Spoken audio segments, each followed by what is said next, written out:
ایک بدبخت نے کہا کہ مسلمانوں کو اگر کمزور کرنا ہے تو ان سے 4 چیزیں چھین لی جائیں. 4 چیزیں جب مسلمانوں میں موجود ہیں تو یہ کمزور نہیں ہو سکتے. ایک قرآن مجید، یہ ان کی وحدت کی ضمانت ہے، اور یہ کتاب ان کی وہ ایسی پاکیزہ اور متحرک اور فعال تھیوری ہے جو کبھی بھی فرسودہ نہیں ہوتی، اور ہر دور کی ضرورت کو یہ کتاب پورا کرتی ہے. اور یہ اس غیر متبدل کتاب کے ذریعے سے گرے ہوئے بھی اٹھ پڑتے ہیں. تو اس کتاب کو اگر ختم کر دیا جائے تو یہ تسخیر کیے جا سکتے ہیں. دوسری بات، ان سے حج ختم کر دیا جائے.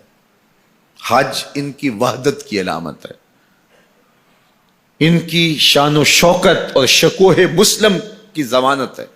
لہذا حج ختم کر دیا جائے تو ان کو تسخیر کیا جا سکتا ہے. تیسری بات، ان سے جہاد کا خاتمہ کر دیا جائے.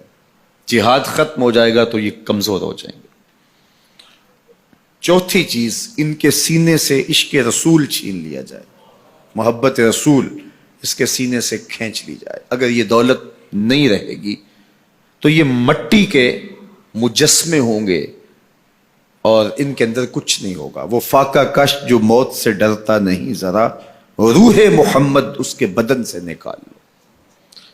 تو کہا یہ 4 چیزیں اگر ان سے چھین لی جائیں تو ان کو تسخیر کرنا آسان ہوگا. اب ان میں سے 2 چیزوں پر جب محنت کی گئی تو جہاد کے خاتمے کے لیے مسلمہ پنجاب مرزا قادیانی کو کھڑا کیا گیا، اور اس کا کام یہ تھا کہ مسلمانوں کی ذہن سازی کرے کہ جہاد ختم ہو گیا ہے. اور وہ خود لکھتا ہے کہ میں نے جہاد کی ممانعت پر اتنا کچھ لکھا ہے اور اطراف و اکناف میں بھیجا ہے، اگر وہ جمع کرنا ممکن ہو تو 300 الماریاں بھر جائیں. اتنا کچھ میں نے جہاد کی ممانعت میں لکھا ہے. تو وہ اس ایجنڈے پہ آیا تھا. نادیدہ ہاتھ اس کو لے کر کے آئے تھے، اور وہ ایک شخص نہیں تھا، 3 شخص تھے جن کا انٹرویو کیا گیا. سب سے مناسب یہ لگا تو اس کو انہوں نے جو ہے وہ اس کام کے لیے متعین کیا، اور جتنی بھی اس کو مالی ضروریات تھی اور حکومت کی سپورٹ تھی وہ میسر تھی. اسی طرح بہاؤاللہ کو حج کے ختم کرنے کے لیے وہاں ایران میں کھڑا کیا، اور اس نے جگہ جگہ کعبۃ اللہ کے ماڈل بنائے اور کہا اتنی دور سفر کر کے جاتے ہو، یہیں گھوم لیا کرو، تمہارا ذوق پورا ہو جائے کرے گا. اب یہ 2 لوگوں کو نادیدہ ہاتھوں نے ان 2 چیزوں کو ختم کرنے کے لیے، جہاد اور حج کو ختم کرنے کے لیے تیار کیا تھا، اور ان کے اوپر اس زمانے کے اندر انہوں نے کروڑوں روپے لگائے تھے.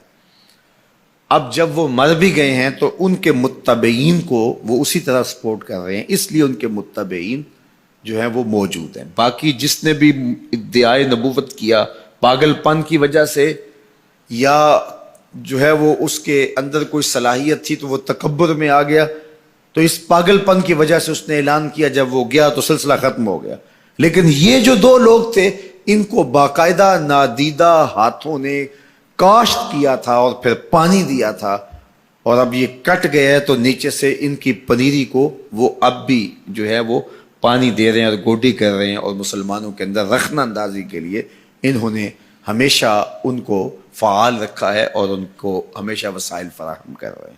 اس لیے امت کو ان سے محتاط رہنے کی بہت زیادہ ضرورت ہے، چونکہ یہ نادیدہ ہاتھوں کے مہرے ہیں جو مسلمانوں کو نقصان دینے کے لیے اور ان کے اندر سے ان جذبوں کو ختم کرنے کے لیے جو ہے وہ دن رات کوشاں ہیں، اور مغرب کی جاسوسی اسلامی ممالک سے کر کے جو ہے وہ ان کو فائدہ پہنچاتے ہیں. اور مسلمانوں کے لیے بالخصوص پاکستان کے لیے یہ مرزائی اس قدر خطرناک ہے کہ علامہ اقبال علیہ رحمہ نے اس زمانے میں کہا تھا، ابھی پاکستان بننے جا رہا تھا، آپ نے کہا تھا کہ مرزائی اسلام کے بھی غدار ہیں، پاکستان کے بھی غدار ہیں.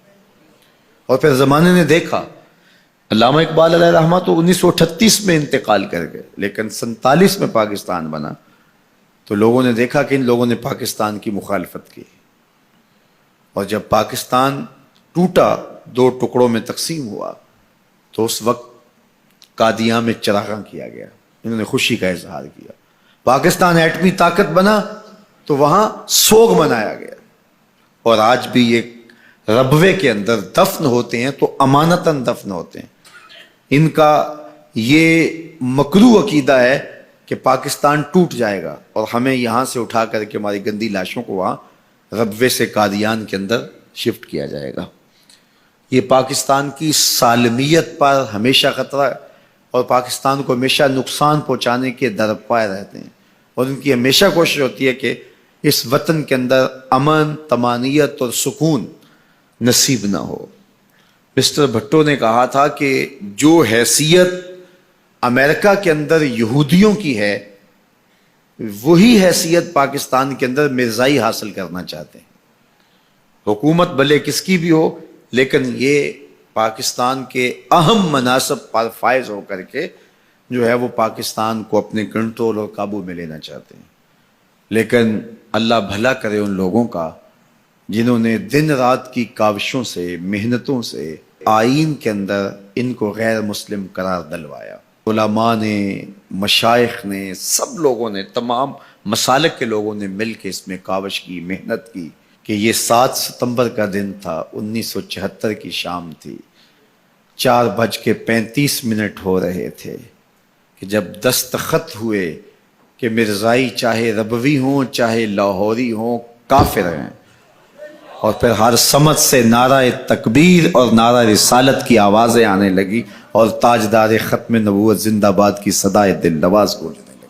پھر اس وقت سے لے کر یہ پاکستان کے خلاف سازشوں میں اور زیادہ مصروف ہو گئے. پوری دنیا کے اوپر پھیلے ہوئے مرزائی پاکستان کو رسوا اور بدنام کرنا چاہتے ہیں مختلف ممالک کے اندر، اور ان کے مختلف ممالک کے ساتھ تعلقات ہیں مختلف بنیادوں پر، چونکہ یہ تھے ان کے اور ان کے خود کاشتہ پودا تھا مرزائیت جو یہاں لگایا گیا، یہودیت کا خود کاشتہ پودا ہے.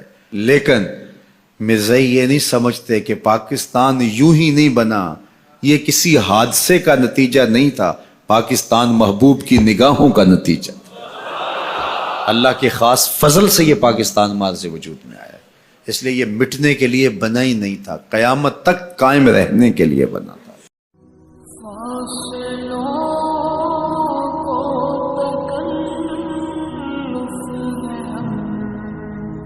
سے